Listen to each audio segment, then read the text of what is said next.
All right, Cal, we've been doing the mid-season trade cards. Can we get the school bell happening? Yep. Here we go. It's about to happen. All right, let's start with the teams on the bye this week, and we'll start with Collingwood because the Pies have a lot on their plate, and it starts with signing Braden Maynard, their free agent. Which we expect to happen in coming weeks as well. This has been, again, progressing pretty promisingly. 4 years there on the table for a total of about $3.3 million. So over the course of that deal, I expect that to happen. The veterans is the one that everybody is looking at across the competition. These are only 4 of them. Scotty Pendlebury, Jamie Elliott, Steele Sidebottom, Jeremy Howe. There's more though, isn't there? Because there's Myercheck, there's Cox, there's Mitchell, there's Will Hoskin, Elliott.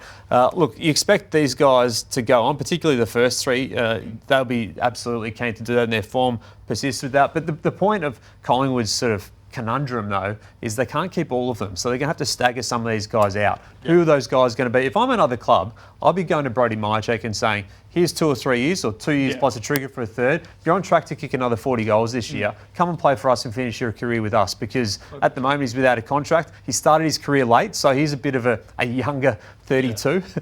So, look, he's on track for a really good season. Jamie Elliott, you expect to stay, but there is interest out there. And look, these other veterans, they need to make their moves.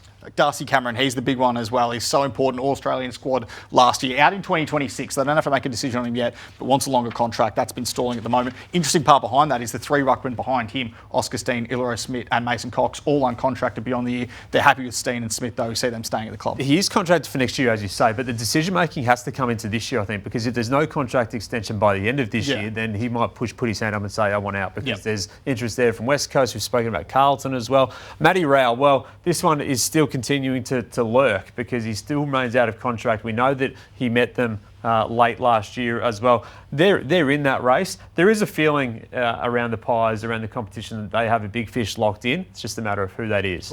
That's something. Just keep an eye on that one. There's a feeling there's a locked and loaded player at Collingwood. It's just a matter of who it is. Whether it's Matty Rowell, don't know. Not saying it is him.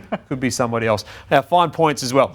And this is a big one. Look, Zach McCarthy was quiet on the weekend for Vic Metro, but has real promise as a key position and key forward for the Oakley Chargers and is part of their NGA. Tommy Maguire a little bit further back down the pool, as is Jess Sainer, but at the moment they've picked 35, 54, 64 and 72. That's not a huge hand of picks. No, it's not. So they can obviously tap into the future, but that's part of what they have to do over this next couple of months.